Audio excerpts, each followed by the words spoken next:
Welcome to today's E3 webinar. Today you will be hearing from Tim Risen from Utah State University, who will talk about building relationships with employers leading to customized employment. A couple of announcements before we get going. Tim's presentation is a little over an hour. When Tim is done, we'll have about 30 minutes for questions and answers. Crystal Hentz will be joining us to help with that. While the recording is going on, if you have a question, please put it in the Q&A box. If you happen to put it in the chat, we'll figure it out.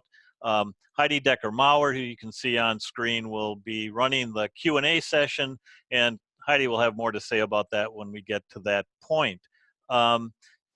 Jen Gunlock-Klott manages our CRC, and Jen, do you want to do a quick description or explanation about how people will be able to get CRC credits if they'd like? Sure. Good morning and welcome.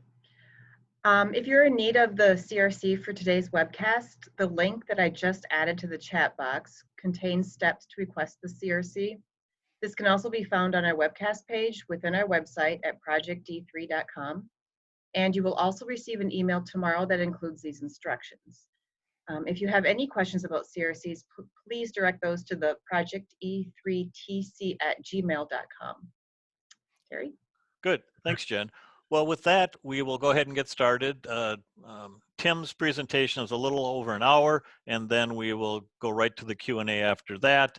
Again, any questions you may have, technical difficulties, we believe the sound is good, but if not, please drop us a note in the chat, and we will increase the sound on the video recording. So thanks again, and we will talk again after the end of the presentation.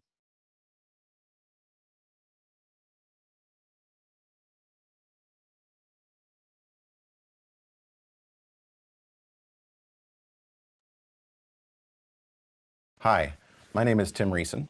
I'm a research assistant professor in the Department of Special Education and Rehabilitation at Utah State University. Today, I'm going to be talking to you about building relationships with employers. And what I have in store for you, or what I would like to achieve today, is I want to first talk about the importance of integrated employment for people with disabilities. So I'm going to be spending a little bit of time giving you some background information about some outcomes for people with disabilities and potentially some potential directions about how we are moving forward in terms of employment for people with disabilities. And then I would like to review a study that I conducted in 2017 with employers about their views of customized employment. So we did a series of focus groups with employers, and I'm going to spend some time reviewing some of the data, reviewing some of the themes that emerged from this focus group study. And then I'm going to conclude today's presentation with some recommendations for practice and future research. So hopefully this presentation will give you some insights about how we can build better relationships with employers from a customized employment standpoint, and what that means from a practical standpoint, how employment specialists can really engage with employers to produce better outcomes for youth and young adults and adults with disabilities. So I think before we start talking about building relationships and understanding how to engage with employers, it's really important to kind of explore what's happening in terms of employment outcomes for people with disabilities. And I think this is a really interesting time in terms of employment, considering that last month the United States had one of the biggest job growths in recent history since the 1980s. So we had this incredible job growth for people without disabilities, but people with disabilities haven't been traditionally involved in these job growth paradigms. So if you look at some of these outcomes and you look at kind of what's happened with people with disabilities over the years, we see that people with disabilities aren't necessarily achieving employment outcomes with the same frequency that people without disabilities are achieving. So there have been a number of seminal studies, or a number of outcome studies that have really reinforced this idea that people with disabilities aren't achieving these outcomes to the same extent that people without disabilities are achieving. The American Community Survey, which is an annual supplement to the U.S. Census, collects data annually on outcomes for people with disabilities, and this is a broad range of disability categories.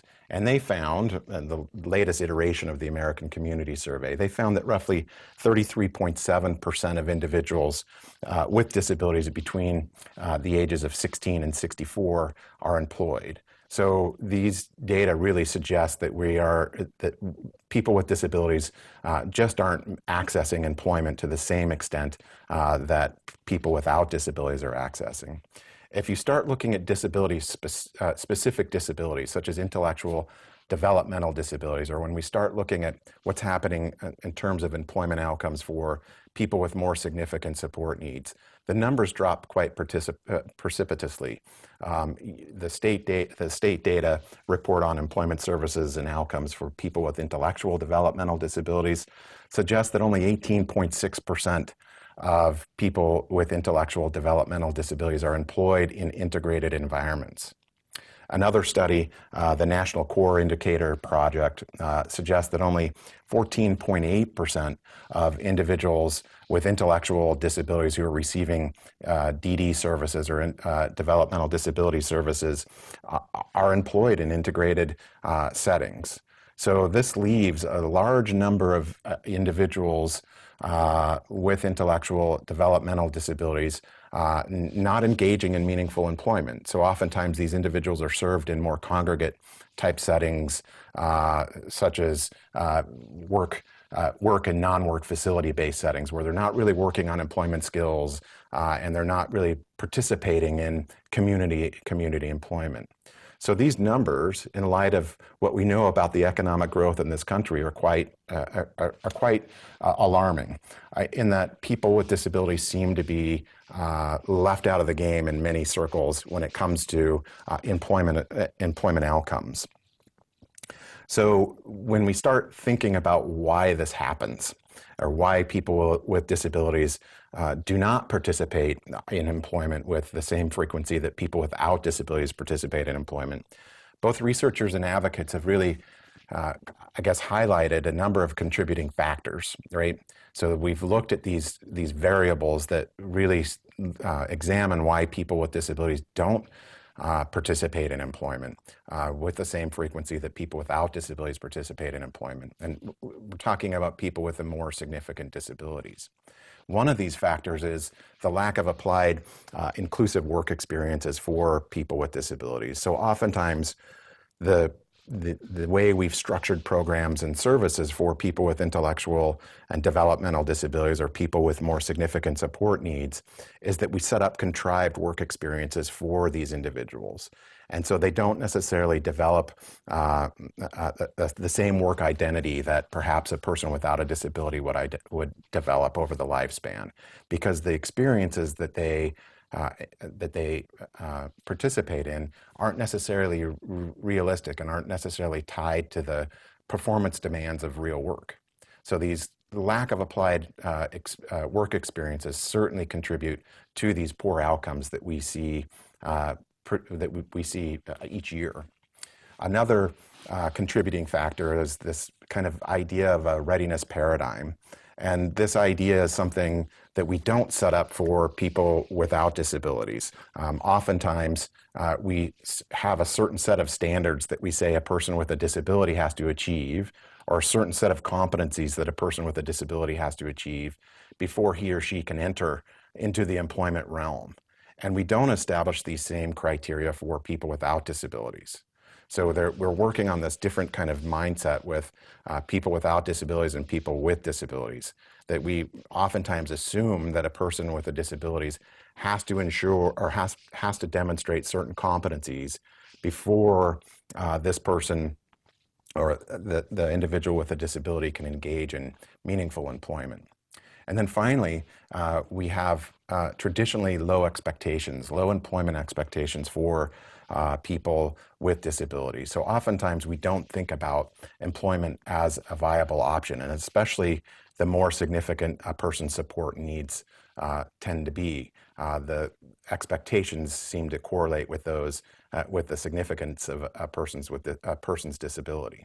So each of these three contributing factors certainly influence those poor outcomes that that I showed you earlier, the American Community Survey and the state data. These factors certainly relate to these poor employment outcomes. But another item that we oftentimes don't talk about in terms of poor employment outcomes is what Tammy Baccarat called in 2015 an incomplete agenda. And essentially what she was referring to here is that oftentimes we spend so much time trying to rehabilitate or get a person ready to work or build certain capacities or build certain competencies with a person with a disability, and the onus is on the person with a disability to get ready for work, that we don't spend enough time working with employers and understanding how we can engage with employers. So Tammy talks about this incomplete agenda, that we focus solely on providing education and support to people with disabilities, and we don't always look at what employers need. We don't always look at the barriers that employers might have in terms of hiring a person with a disability.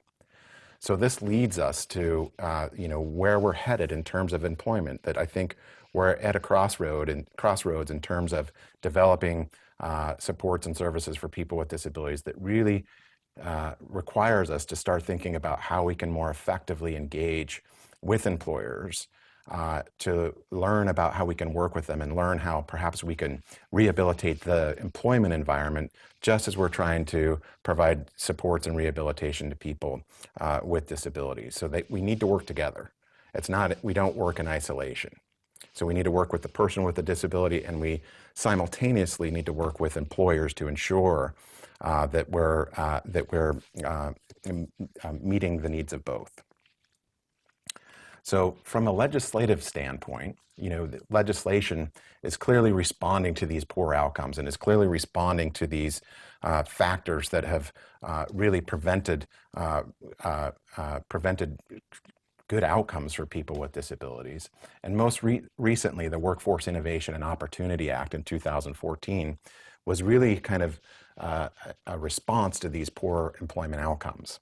And a number of things that this specific piece of legislation did is first and foremost was it was really designed to improve employment outcomes for people with the most significant disabilities. So if you go back to the outcomes that I showed you a couple slides ago, and you look at these outcomes, you look at broad categories of disabilities, and roughly 36% of people with disabilities are employed. When you start looking at significant disabilities, those numbers just drop. 14, 18% employment rate in integrated environments. And so WIOA really responded to these poor outcomes. And it said, from a service provision standpoint, we need to do more to promote these better outcomes for people with significant disabilities. So one of the things that WIOA did is, for the first time from a statutory standpoint, it defined competitive integrated employment. So now we have a complete definition of what employment means, right? So competitive integrated employment simply means that a person with a disability is employed in environments where the majority of people working in that environment do not have a disability. So it's just regular employment environments. And one of the other items embedded within this piece of legislation is the modification of supported employment to include a definition of customized employment. So although customized employment has been around since 2001, it hasn't necessarily been embedded within the statute until 2014, when this definition was included, when the definition of customized employment was included in the Rehabilitation Act itself. So WIOA basically defines customized employment as something that's designed to meet the specific abilities of an individual with a significant disability and the business needs of the employer. So once again, if you look at this definition and you look at the incomplete agenda that I was addressing earlier, this is really trying to respond to this idea that if we're going to make employment work for people with the most significant disabilities. We have to look at the individual with a disability and identify his or her strengths and interests as they relate to employment, while we simultaneously look at the employer and identify what the employer needs in terms of employment. So customized employment, in essence, really recognizes that we need to work with both person with a disability and employers in order to promote these better outcomes. The importance of building relationships and working with employers has also been highlighted in the literature. Most recently, WINTAC, the Workforce Innovation Technical Assistance Center, has released an essential elements of customized employment last year, 2017. And basically, this essential elements document highlights, what individuals or what the customized employment process looks like, from discovery all the way to working with employers. And some of the components that I thought would be worthwhile to address, because it relates exactly to the focus group study that I'm going to be sharing with you here shortly, they highlight some really important characteristics of the customized employment process. First and foremost is that we negotiate job duties, right?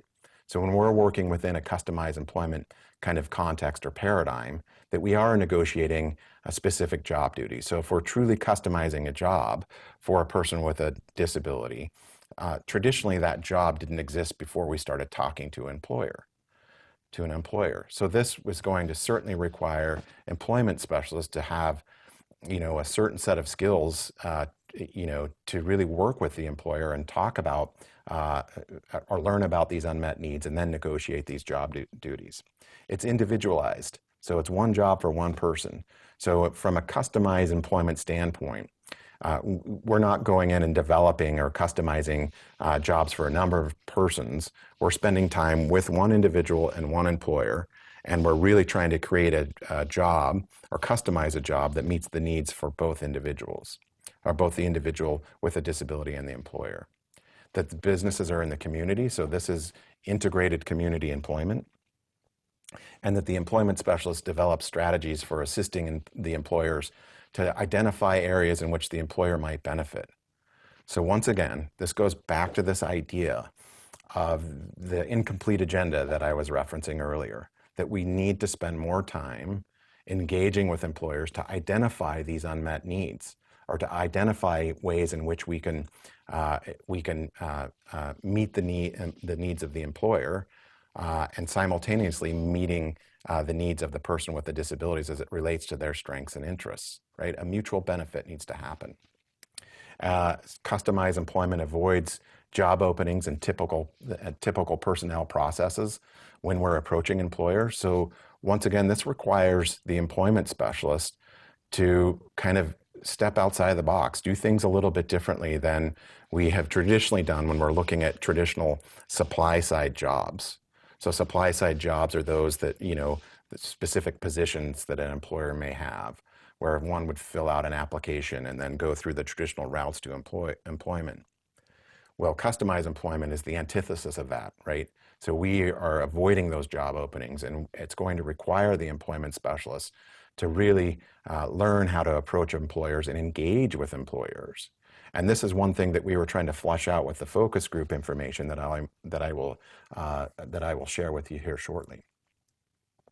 And then, of course, during the customized employment process, that there is some representation, typically through an employment specialist, a job development employment specialist, or somebody that can represent that individual during this customization process. So the WINTAC document really sets the foundation, or talks about this importance of building these relationships with employers and engaging with employers. The U.S. Department of Labor, the ODEP, also developed specific indicators that are requisite for customized employment. And one of the indicators was creating personalized job descriptions and other employment expectations that didn't exist prior to the negotiation process. So once again, this was going to require some nuanced skills on behalf of the employment specialist to really negotiate these specific jobs. It's not something that one can go in and just do after one meeting, that this is going to require some communication. This is going to require some networking and some learning about business needs. And it's a process. It's not something that's just going to happen overnight. And then in 2013, there was a competency model for customized employment that was developed by the folks listed in the references there. And essentially what they were looking at is specific competencies that are required, that are kind of needed in order to facilitate the customized employment process. Several of the things related to developing business relationships were that employment specialists need to possess the knowledge and skills to understand businesses and specific employment practices, and that employment specialists need to be proficient at business networking. So the U.S. Department of Labor, the competency model, the WinTech document, all are pointing to this direction of working more efficiently with employers, learning how to identify unmet needs, learning how to engage with businesses more proficiently, rather than just going in and asking an employer if they're hiring, that we need to start building these relationships with employers in order to make employment work, in order to improve these poor outcomes that we see every year. And in fact, some of those outcomes are decreasing, right? They seem to be getting worse, not better. And so all of the research, legislation is all pointing to this direction that we need to do more to interface more effectively with employers so we can promote these better outcomes. So there have been a number of studies over the past several years, or since we've been doing employment for people with disabilities, that have really looked at employer perspectives on hiring and retaining individuals with disabilities. But most of these studies are centered around traditional approaches to employment. So once again, using those standard kind of approaches, looking at positions, filling out applications, working with the traditional paradigm for employment. They haven't necessarily looked at the customized employment process. In fact, I did a review of the literature in 2015 and looked at all the literature out there on customized employment, the research literature, and we found in this review that there is very little information about how employment specialists can engage with employers, right? That there hasn't been a lot of research in this specific area, with one notable exception, and that is a study done by Lucking in 2006, excuse me, in which he and his colleagues conducted some telephone interviews with 9 employers who had hired individuals through a customized employment process.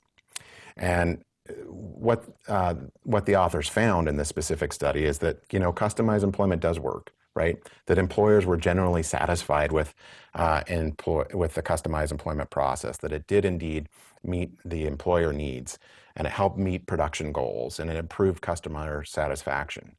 But the study, one of the things that the study did not do is it didn't provide information about how we start to engage with employers, how we start this process of building the relationships with employers and engaging with them to learn about their business needs, or to learn about how we can customize a job for a person with a disability. So this is what we attempted to do in the focus group study that I'm going to share with you here right now. So last year we conducted a focus group study with employers to learn about what they thought about the customized employment process. So we wanted to learn about what they thought were facilitators and barriers to this customized employment process. So the specific research question that we ask is, given a training on customized employment, a brief training on customized employment, what do employers with no expectations with customized employment identify as facilitators and barriers to this process? So when we were kind of conceptualizing the study and thinking through the study, we wanted to identify employers that had no experience with customized employment. And the reason why we chose to identify employers with no experience with customized employment is because we kind of wanted to learn how employers would respond to this idea of customized employment, or to this customized employment paradigm. And so we didn't want them to have any formal experience with this process. So what we did is we recruited employers in one state to participate in this study. And our recruitment efforts consisted of, we used the Workforce Services database of employers, which consisted of about 80,000 employers in this specific state. And we randomly selected 175 employers from this 80,000, this list of 80,000 employers. So we did a random numbers table and selected these employers. And then we gave the task of calling these employers to a research assistant who called the employers to ask them if they'd like to participate in the focus group study.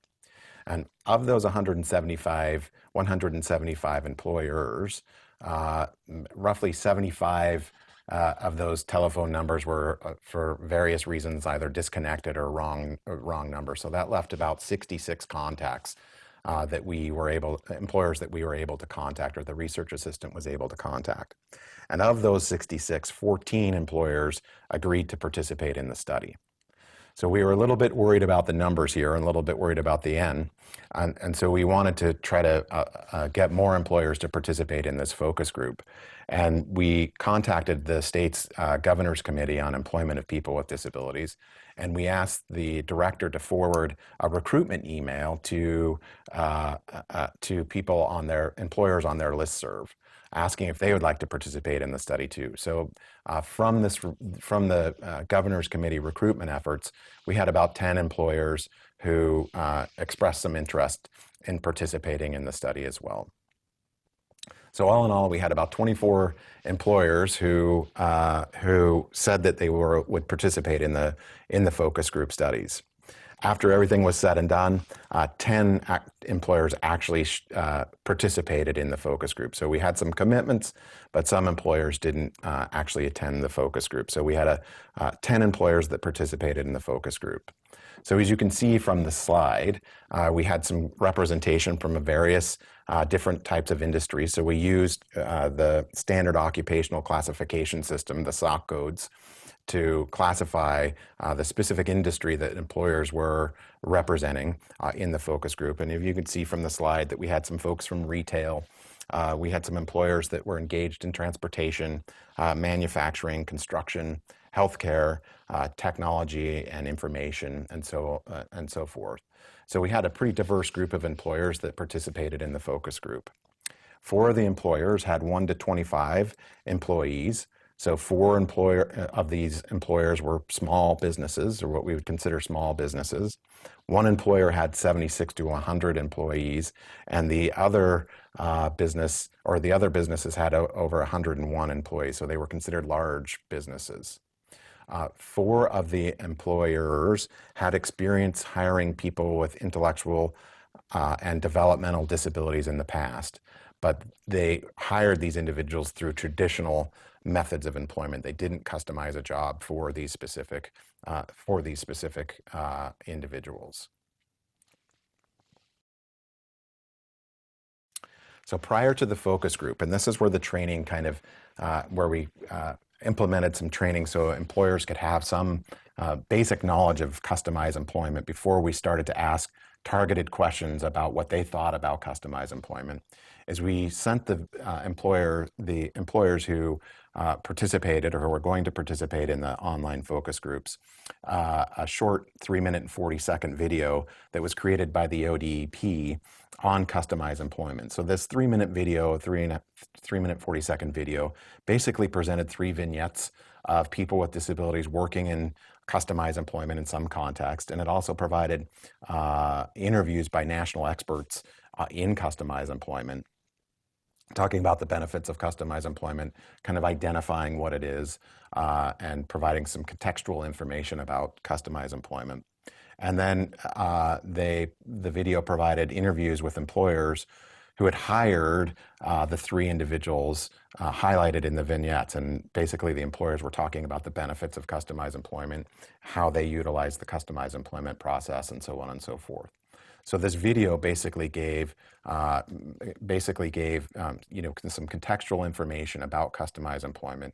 And we decided to use this video so the employers had some background information about customized employment. We also had the employers fill out a brief Qualtrics survey, which Qualtrics is just an online platform, data collection platform, where we collected some demographic information about the number of employers, types of purpose of the businesses and services, positions of the people who are participating in the focus group, and just basic demographic information from the employers. And then we implemented the focus groups. So we did a synchronous online focus group with the employer. So we chose to do an online focus group simply because we wanted to try to accommodate employer schedules. So, you know, as we saw, we had 24 employers that initially agreed and only 10 showed up. So it's really difficult to get employers to engage in these research efforts. And synchronous online focus groups have been used a lot in healthcare research. You know, folks are seeing that there's some utility to utilizing this type of methodology to gather information from focus group participants. It also allows for geographic diversity, so people can be in different areas of a state or be spread out geographically across the country in order to participate in these focus groups. And it's really easy to collect the data when we use these online focus groups. So we used what's called a program called Adobe Connect for people to participate in the focus group, and this allows us to record the focus group in its entirety online, and so we have the data collections is kind of taken care of for us. So we conducted 3 separate focus groups. So once again, we gave employers the opportunity to select which group they wanted to participate. So we wanted to give them different times so they can show up, and we conducted 75-minute sessions. So we spent an hour and 15 minutes talking to employers to really learn about what they thought were facilitators and barriers to the customized employment process. We used a qualitative methodology, right? So we used open-ended focus group questions or interview questions, and basically the question in the little bubble box on your screen gives you an example of one of the questions that we asked. So we'd ask, what factors influence you and your business to customize jobs for people with disabilities? So we'd start with that question, and then we'd ask probing questions when the employers responded. So we'd give each employer an opportunity to respond. And prior to asking these questions, I facilitated the focus groups, and prior to asking these questions, I spent some time addressing any knowledge-based questions or questions that they had as a result of watching the video. So they were a little bit more informed about the customized employment process. And once again, these focus groups were digitally recorded, and then we had a independent research assistant transcribe each of the focus group sessions. And then we uploaded these transcriptions into an online qualitative software program called Deduce, and we started to look for themes or identify specific themes related to our discussion. And the purpose of this study was really to highlight or identify what employers thought were facilitators and barriers, and then we classified these into specific themes related to customized employment. So here are the themes, and this is what kind of emerged as a result of this study. First and foremost, employers were really highlighted the need to identify business needs.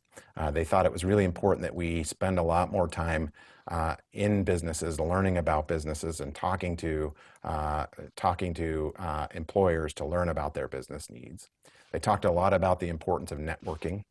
Communication permeated all discussions about customized employment. There were employers basically or essentially said, if there's not solid communication that happens during this customized employment process, if we don't fully communicate with employers and people with disabilities, employment specialists, then there are going to be a number of barriers to this process. Training emerged as a theme, and there were some financial implications too, that employers were concerned about some of the financial aspects of customized employment. So I'm going to spend some time talking about each one of these themes and provide some direct quotes from employers so you get a sense of what employers were thinking about this customized employment process. So in terms of business needs, every single focus group, the employers really highlighted the importance of learning about businesses and spending more time engaging with businesses to really find those unmet needs. So once again, when we're thinking about how this all connects to some of the information that I presented earlier about this incomplete agenda, right here, this idea of business need is really reinforced, or employers really reinforce this idea that if we're going to make this work, and if we're going to promote better outcomes for people with disabilities, and if employers are going to indeed hire or customize jobs for people with disabilities, we employment specialists, or those supporting people with disabilities in a customized employment context, really need to do more to learn about business needs. It's not just a one-time approach or a one-shot approach in working with businesses, that they want us to spend more time interacting and learning about businesses and learning how their businesses operate so we can find those unmet needs. So this was kind of reinforced in several of the quotes that employers talked about in terms of the focus group. One employer said, you know what, when you're learning about business needs, don't come in and ask if we're hiring. Well, number one, that runs counter to the customized employment process, but they're saying just come in and pay attention, ask really good questions, think creatively about how to fashion a job. So employers are like, we want people who could come in and solve our unmet needs. We want people who can ask those questions and can be observant and see what needs to be done at the business, and then also take that information and align it to the strengths and interests of the person with a disability. Another employer said, you know, I'd want an individual to come in and spend multiple days working in different aspects of the business, meeting with me so they can have a really true understanding of how our business works and the different levels of our business, right? So this employer was like, spend time with us. If we're going to make employment work, if we're going to make this customized employment process work, it's going to be time consuming, and that we have to spend some good quality time with the employer, learning about the employer, right? So hopefully we've done that with the person with a disability through the discovery process. Now we're doing this with the business. We're learning about these business needs. And once again, it's not something that's just going to happen in one day. Employers want us to engage with them over multiple days, learning about businesses, learning about the function of their business, learning about the layers of their business, learning how they operate. Another employer said, you know what, they should do a level of hands-on work themselves so they can understand the process. They understand what we're doing, what the business is, what the business does specifically. Then the employer said, you know, if we do some hands-on work, or if we engage with the employer, that there would be some accountability built into this process, that the employment specialists would really understand what happens in the specific business. There were a number of barriers that were identified in terms of establishing business needs, and there were some things that we've seen in the past, and this came from employers who have had some experience working with community rehabilitation providers using a traditional approach, that have been something that they have not liked, or they've perceived as a barrier in terms of this process. And one of which is being too pushy and not really taking no for an answer. So they were saying, as you're coming in and learning about a business, you know, don't be pushy. And if an employer isn't willing to work with the employment specialist, that's okay. There are other businesses out there that are going to be willing to work, and they don't want folks who are too pushy. They also said, you know, one of the barriers is just not asking what the business needs are, right? So just coming in and saying, are you hiring? Which once again runs counter to the customized employment process, that we're not asking if an employer is hiring at this point. We're not looking to fill positions. We're looking to create and customize jobs. So an employer said, if you don't come in and ask, what can we do? What can the employment specialist do for you, and how can we help your company? the employers said that they'll be more reluctant to work with the employment specialist. So it really requires the employment specialist to be really observant during this process and then asking the right questions. How can we benefit you, right? How can we make this work? And how can we fulfill some needs that perhaps aren't being met, right? And then align that to the strengths and interests of the person with a disability. And this last one is a really interesting kind of barrier that we've seen in the literature over and over again, and employers have expressed this in other studies, is really not knowing, employers have articulated that they are reluctant to work with people who don't know the process themselves. So one employer in this specific example said that they were working with a community rehabilitation provider using a traditional method to employment. And they said one of the things that really presented a barrier to a continued relationship and learning about business need was this CRP, or community rehabilitation provider, didn't know the process themselves. They didn't know what it looked like. So the employer said, we actually had a provider come in and speak to us, and that person didn't understand their business well. They were here for a particular candidate, but when the team asked questions, they weren't capable of answering the questions. So once again, when we're thinking about this process and thinking about how we start to engage with employers, we need to ask targeted questions about the businesses, but we also have to be able to answer specific questions about what the process looks like and about what we as a provider or we as an employment specialist can provide to the employer, because they want that specific information. Networking was another critical component of that employers felt like was an important component of the customized employment process. And employers said, you know, when we're networking, or when you're thinking about networking, we really want to hear from other employers who have customized in the past, right? They thought that this was a really important piece, and this would be one of the things that would really influence their decision to hire or to customize a job for a person with a disability if they saw it working in action.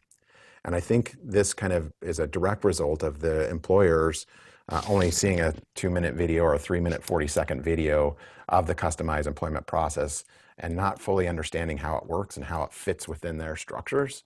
So they were like, we want to learn more about this. So if you're an employment specialist working with an employer, you know, it might be prudent or might be worth your while to share some of the success stories that you've had in the past with other businesses in your local area in customizing a job. Employers want that information. They want to see how it works so they can conceptualize how that would fit within their business, right? So one employer said, I think the employment specialist would need to have some examples of past successes with other companies and show how they've worked with other companies. So, you know, they basically want to see how this stuff works. Another employer said, I'd like to see some form of videos that kind of show how it works. So this aligns with what people are already doing in terms of developing digital portfolios and showing, you know, of people with disabilities performing in different contexts. So we can show this to businesses and show how this process works. But this is going to require us to maintain our networks in local communities so we can, you know, ask a business, you know, hey, I'm working with another business. Can I show, can you talk about how customized employment has benefited your business? Employers also said, you know what, it would be really important for employment specialists to engage in networking activities that businesses typically do. So this would be attending chamber meetings or attending local employment advisory committees or so on and so forth. And they said this isn't important to get jobs, it's just important to learn about business in general. They're like, if we want to work with employment specialists who are trying to create and customize jobs, we want them to have a certain level of business acumen. We want them to understand how business principles, and you'll learn that through networking through these specific entities where businesses engage. So networking was an important piece of this an important theme. And as I indicated earlier, communication was something that permeated all discussions related to the customized employment process. They were like, if we're going to work with folks to customize a job, communication is key. And this makes sense. We have to be able to clearly articulate what we're trying to do in terms of a customized employment process. Simply because employers, when we're talking to employers, they typically work off job positions or creating positions and job announcements. And here, from a customized employment standpoint, we're doing the opposite of that. We're going in and working with the employer and talking about unmet needs and talking about customizing a position, a job that wasn't there before we started to engage with the employers. And so employers need to have this clear communication, and we need to clearly articulate what this process looks like for the employer and for the person with a disability. So the employment specialist, in essence, really serves as a liaison between the employer and the person with a disability, and that employment specialist needs to really clearly convey what this process looks like and convey, how we're going to make this customized employment process work from negotiation all the way to training and follow along. How a person is going to maintain those relationships. So a couple of the things that the employer said that would be really helpful from a communication standpoint is to ensure that once a placement has been made or once a job has been customized for an individual with a disability, is to ensure that the employment specialist really does regular check-ins. So one of the things that they talked about in the focus groups is they're concerned that if they customize a job for a person with a disability, that once they make that decision to customize a job, that the employer wouldn't have any support, and to help make sure that the customized employee is doing the job as negotiated. So they're like, we want the employment specialist to do regular check-ins, to conduct performance reviews. One employer said, to make sure that that the person with a disability is actually doing as meeting the unmet needs that were negotiated. Another employer said, you know what, come in and talk to us about after the decision has been made to customize a job and working with this person over a number of months or however long, come in and ask us specific questions about what are some of the challenges, and have us identify what's working and what's not working, and maintain these lines of communication so that that person can maintain a job over a long period of time. So they're like, we want the employment specialist to continually engage in effective communication across the board, not just during negotiation, but during job training and follow along and so on and so forth. Some other interesting comments that came up related to communication is just kind of presenting information about the customized employee itself. And one employer specifically said, you know what, we kind of do a discovery mode with all of our employees, all of our candidates that we're interviewing, and we've put together a summary package about why this person is a perfect fit for the position. So they're saying that they do this for people without disabilities. And guess what? This is exactly what we should be doing in terms of customized employment, right?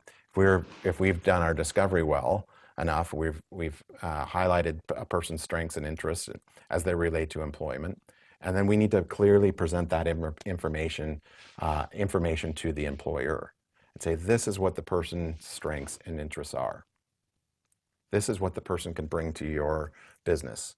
This is what we've identified as perhaps some unmet needs, or something that needs to be that would benefit your business, and present this package to the employer, right?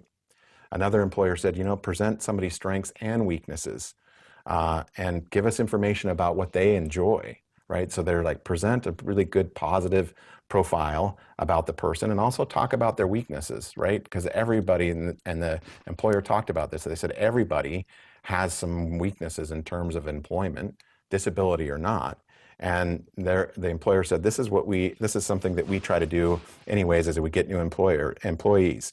We get people going.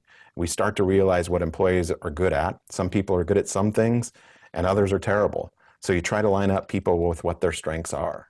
So employers understand this idea of aligning people in a business based on their strengths and having them do tasks within that business based on their specific strengths and interests. So as an employment specialist, and as we're engaging with the employer, it becomes incumbent upon that employment specialist to present this information in ways that the business understands, and in ways that can convey the utility of customized employment. Training was another theme that arose, and one of the things that the employers talked about is they're like, we're concerned about working with people with disabilities, and concerned about working in particular with people with more significant disabilities. And this is something that we see across the board, that employers do have some reservations about supporting and working with people with disabilities, particularly those with more significant disabilities. So the employers were like, this isn't a barrier. We just want to learn how to do it. We want to learn how to support a person with a disability, and learn how to interact with a person with a disability at the workplace, right? So they're like, spend some time talking about how to support, or teaching somebody at the business how to support a person with a disability. Employers also talked about this idea of trying an employee out before bringing that person on full time. So this aligns with this idea of doing some job tryouts and having a person kind of try some tasks out at the business before they make a decision to hire that person or customize a long-term job for the individual. And they talk about, look, we do this for people without disabilities all the time. We call it a contract to hire scenario. So maybe as we're talking to employers and learning this business language, learning how to interface with employers a little bit more effectively, we can start using some of the language that they are talking about to convey, convey how we're going to support a person with a disability using this construct. Employers also said, you know what, we want specific training on how to handle issues that they may not be comfortable in handling, right? So they're like, just, tell us how we work in certain situations, and provide us that in-depth training. So once again, this is going to require an employment specialist to really be able to communicate this information, but also be really knowledgeable about all these areas of employment for people with disabilities, from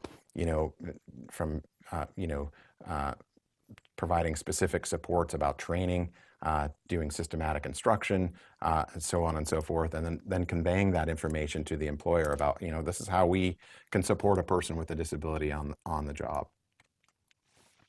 And then financial.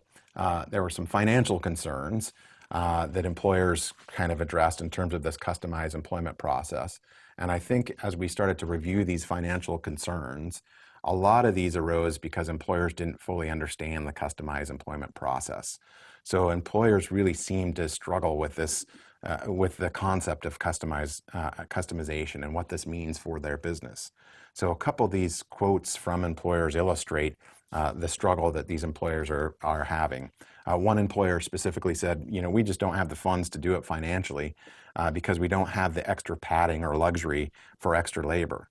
So I think this quote right here really illustrates that the employer may not fully understand what we're trying to do in terms of a customized job for a person with a disability. That they are thinking, they're thinking that we're just going to have to spend extra money and that we're not going to get any benefit from it. And I think what we need to be really cognizant of when we're working with employers is to really convey this idea of mutual benefit, right? That isn't just extra labor, it's mutual benefit, that the customized employee is actually getting something done for that employee, that they're going to benefit from making a decision to customize a job for that person. Another employer said, we just can't create jobs because it sounds cool. It has to do a lot with forecasting and productivity as a company. And this quote came from a larger business or a larger corporation. So I think their concerns were when we're working in a larger, a larger corporation or businesses of over 101 employees, that there are certain channels that one has to go through in order to make to hire a person with or without a disability. And so they're like, we have to use these certain channels, so it becomes more difficult to customize a job based on forecasting and so on and so forth. And I think this aligns with what a number of folks are saying about customization, and that it oftentimes is difficult to work with larger corporations because some of these institutional barriers that present themselves and going through the channels to hire a person with a disability. So I think based on these financial kind of concerns, that the employers may have a little bit of misunderstanding about what customized employment looks like. So this means that the employment specialist who is working with these businesses really needs to understand how to convey information about what the customized employment process looks like from a business standpoint, and how it can actually benefit the business rather than being a financial strain on the business. So what does all this mean, and some of the findings and implications for this study? Well, as I indicated, it seems to me, based on the small focus groups that we did, that employers don't fully understand this process. They don't fully understand the customized employment. And this was articulated in one quote by an employer. And this employer said, if a person didn't have the capacity to do a specific task, or learn the task, or required a lot of prompting to complete an employment task, we would not customize a job for that individual. And so I think this employer kind of doesn't understand what we're trying to do in terms of customized employment, and it might be the result of only watching a 3-minute video. If the person doesn't have to have the capacity to do a specific task, or the person requires a lot of direct prompting, or that they can't complete a task, then that's not a customized job. And so we have to be able to convey to the employer that it's not about a charity model or just putting somebody in there to do something that they can't do. It's about aligning the person's strengths and interests and as they relate to employment, and aligning that to the needs of the employer. So the person with the disability is filling those needs of the employer. So there's mutual benefit. Engagement is critical. So if we don't have meaningful engagement during this customized employment process, then this whole process will not work. So employers are really reluctant to work with employment specialists who look for these quick placements.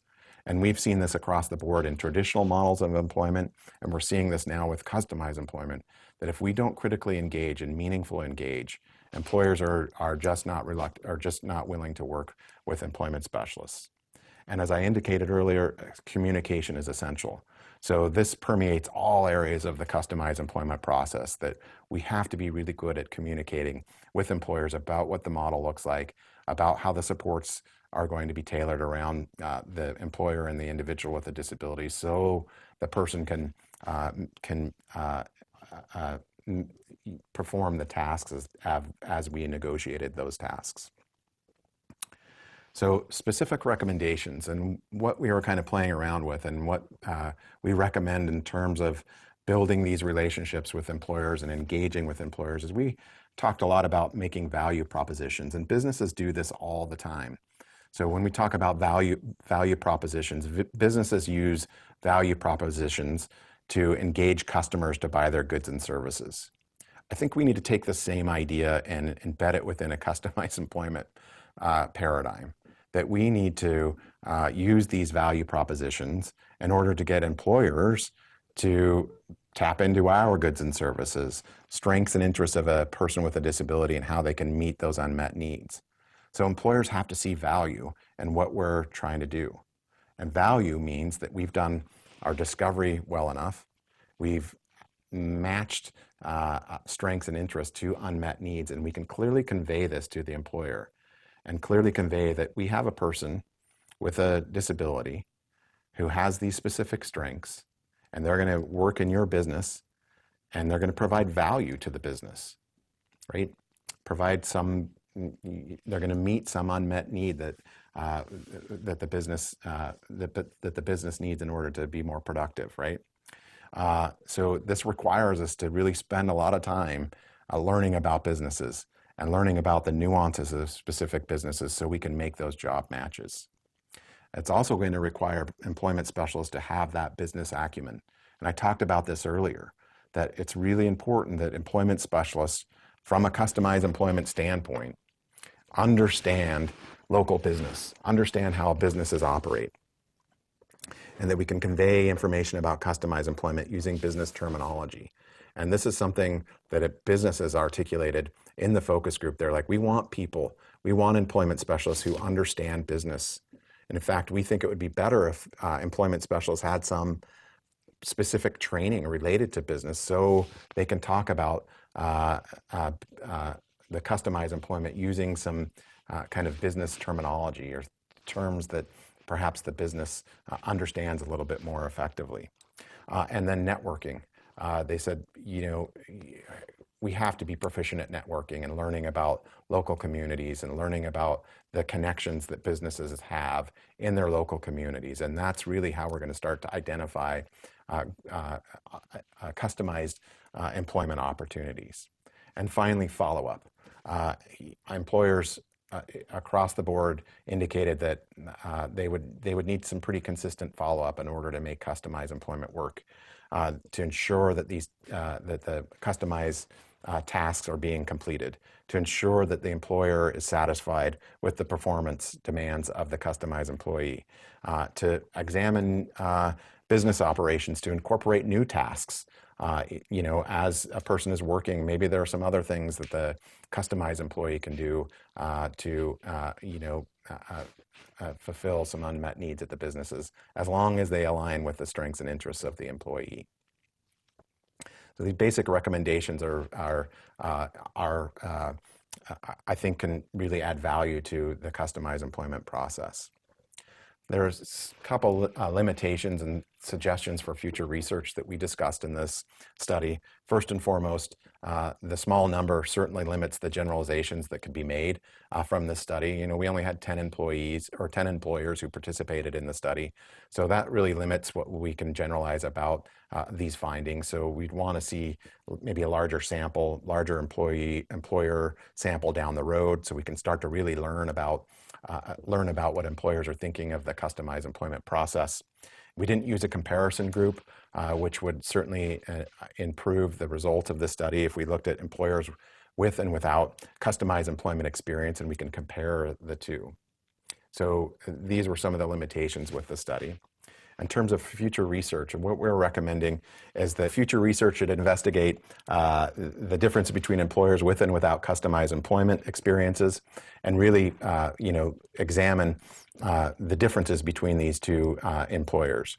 And since the findings of the study, or when we were examining the findings of the studies, some of the information that was presented really seemed to represent information that we've learned through traditional routes to employment, right? So some of these themes that we're seeing, we kind of saw those with, you know, supported employment and so on and so forth. So in terms of future research, what we're recommending is that we provide perhaps some more extensive training to employers on the tenets of customized employment, right? So really exploring more than a 3-minute and 40-second video on the tenets of customized employment, and then ask more targeted questions about the customized employment process. So we can really flush out what employers think will work and will not work in terms of the customized employment process. So I think this study provided some some exploratory information about the customized employment process, and provides some good information about how employment specialists can perhaps better engage with employers to start this customization process. And I think we still have a lot to learn about how we can effectively engage with employers as we start to learn more about this customized employment process, and learn more about how to work with employers, small businesses, medium businesses, and large corporations. So with that said, I thank you for your time for the webcast today.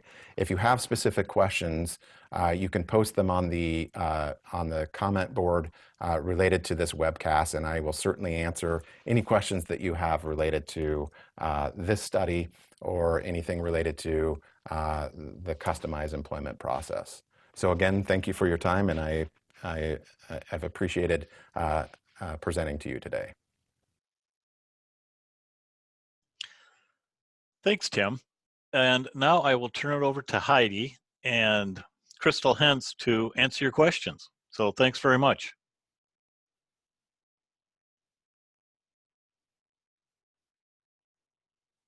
So there you go, Heidi and Crystal. So great. Take it away, Heidi.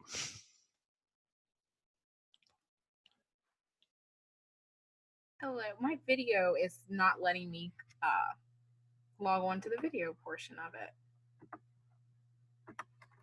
We can hear you, Crystal, so that'll be just fine. Okay.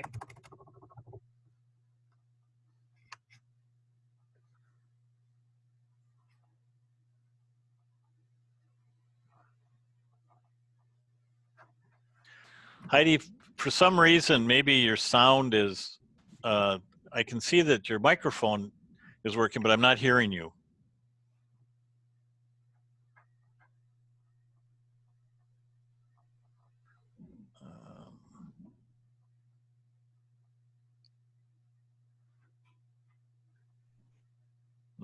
Still not. Oh, maybe. Talk. Heidi, can you say a couple words? Hi. Up, you're back. Can you hear me now? Okay. Fantastic. I must have accidentally set my microphone to a different microphone. But anyway, here we are. Thanks everybody again for joining us. Seems Tim packed a lot of information into just that 1 hour. We have a little time for some questions. We don't have anything in the Q&A box right now, but if anybody has any specific questions about the content of the webinar, we have some time for you to ask that. If you could please type your question into the question and answer box, we'd be glad to take a look at the question and see if we can answer it today. If we run out of time for the questions, we certainly will write down any extra ones that are going to go beyond our time. Right now, I don't have any queued and waiting, but I wanted to ask you, Crystal, what have your experiences been with customized employment? Is there anything that you wanted to share having to do with Tim's presentation? Sure. Well, I really think customized employment for the most part for me has really come down to that networking piece and really using my network and finding who I know that has maybe a job opening at their company, or a family member that knows an employer of a local business, and really having that strong discovery with a client that can match the needs of what the business is looking for has been my experience. It sounds to me, one of the things that Tim brought up was spending time getting to know the employers. That does take a lot of time, but a lot of things having to do with any kind of helping people get jobs is developing relationships with people. So would you say that it kind of comes down to making sure that you have relationships in place and that you're building them as you go, so you don't get caught out when someone is trying to get a job and you maybe don't have relationships with the people who provide the kinds of jobs that they're looking for? Yes, I definitely feel that the relationship piece is very important. And it does, as far as the time, it does take a lot of time to build that relationship and have that rapport with the business. But we find that the time that you put in to make that relationship is worth it, because you're making a meaningful match for employment, and it's going to lead to longer success, which will be less time, maybe, possibly going through that revolving door of finding a job and not being happy and having to look for another job. Yeah. So the time that you put in is just crucial in the long run. That kind of makes sense. A lot of efforts mean a lot of work on the front end, but then they pay off later. So it sounds like this is one of those situations where, as long as you're establishing some good relationships and making sure that your foundations in the community are built on those good relationships, it's going to make it easier for both you and your clients to find and keep employment. Yes, very much so. Uh, Well, I think that, let's see, nope, I don't have any questions yet. Crystal, can you talk about any examples of folks that you've helped with customized employment, or that you know about who have had good success with some of these, working out the relationships with employers, and then making sure that they can help um, any of the people, the consumers who are looking for jobs? Do you know about any specific examples? I can give a specific example. This placement was made over the summer here in Richmond through VCU, and the um, the employment specialist that made the placement had a good friend that worked in a design building for a new home community, and they have a showroom, and it took a lot of stocking, and someone would come in and they want to match certain floor pieces to certain wallpapers and really just designing a new home. And it was taking the employees there so long to put the items back and have it restocked and prepared for the next customer to come in and make their selections for their new home. And she simply was telling the employment specialist this, and she said, you work with people who do stocking. Do you have anyone that's really fast at stocking and can pay great attention to detail? And a job developed out of it, and the employer is happy. The employees that were currently working there have more time to spend having conversation and building relationships, while the the young lady that was hired is able to put back and get the prep room and the showroom ready for the next person. So it's beneficial to the company. Yeah, that kind of echoes what Tim was saying about, you can't really just make up a job, but if you find that there's a need, they can't make up a job because it sounds cool, but if a need is discovered, or a value add is discovered, it sounds like it can, create a really good fit, or an opportunity for somebody to do a job that they're good at. Um, Moving along, it looks like, hi, Nikki. Thank you so much for answering or asking a question. Nikki Marcano asks, suggestions on developing businesses that have a corporate entity. The businesses themselves seem to be willing to allow jobs to be developed, but they have to pay attention to and go by what the larger corporation says. So in her experience, it seems that when it comes to a customized position, they're willing to do it on the the smaller business end where she can interface with people, but corporate seems to hinder the process. Are there any insights you could lend to maybe working or getting either corporate to sign off on a local franchise, giving permission, or have you run into anything like that in your experience? Well, we do work with our project search sites here in Richmond are tied to the Bon Secours model and Mercy Health. So those are very large corporations. And what we found that there is a lot of human resources rules and regulations, and sometimes we're not able to put a face to that. But if we're able to go up as far as we can on the chain and the chain of command, and usually someone knows someone in human resources, and you just kind of keep networking and keep pushing to the next step.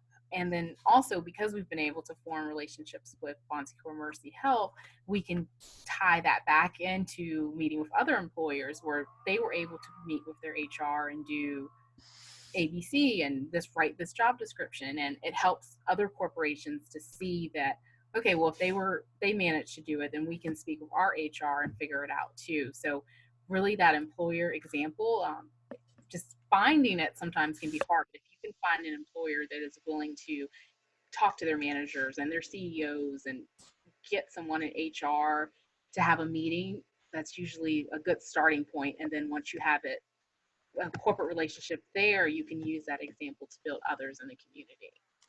That definitely seems to be the case, especially when we're talking about strategies or building community partnerships. Once people see that it can be done, they're more willing to extend themselves a little bit further because they see an example where, you know, something maybe they hadn't heard of before, it actually works for someone.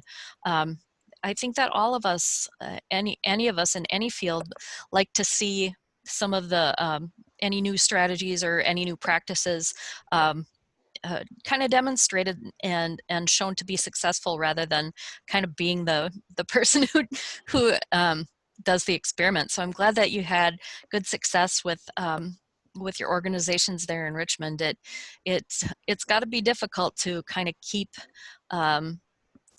plugging away and trying to get further and further up that chain. But it sounds again like building that relationship and going to the extra effort is worth it. And it sounds like for you, Mercy has opened up different opportunities as you've gone up that HR ladder, and you know it seems to have opened up more possibilities. Definitely, definitely. Well, thank you, Nikki, for asking a question.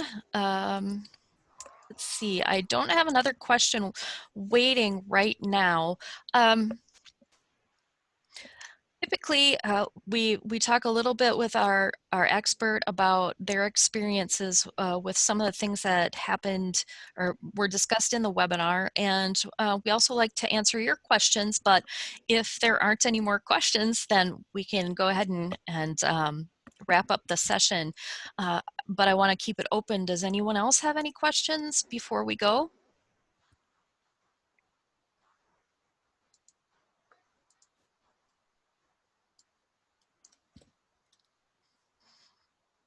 All right, I'm going to send out the link again for the CRC credits and also for links to today's webcast, so you can rewatch or you know, share with any of your colleagues if you'd like to. You will be receiving an email tomorrow that will talk a little bit more about the CRCs, but we do have that link up in the chat box right now so that folks can follow it or copy down that link right now before we sign off today. But thank you so much, everybody, for joining us. And Terry, I am going to turn it back over to you. Oh, great. Thanks. Thanks, Heidi. Thanks, Crystal. A couple of things. Following quickly, Heidi, you'll get something tomorrow. It'll probably take us a week or so to get the webinar posted. For those of you that watch captioning, we just like to double check that everything lines up on the captioning. So this recording, it probably will be a week or so before we get it posted. But for sure, as Heidi mentioned, you'll get your email tomorrow. Like to invite everybody to join us next week if you're able. Continuing our customized employment theme, a representative from Griffin Hammes will talk about the Discovery Fidelity Scale. So please join us next week. Thanks for joining us today, and we are done. Goodbye, everybody, and thanks very much. Oh, well, wait, there's a question there, Heidi, real quick. Is it, oops. Oh, yep, take yourself off mute. It was a thank you. And Oh, it was Mona, a thank thank you you. for joining us Okay, too. great. All right. Well, thanks, everybody. And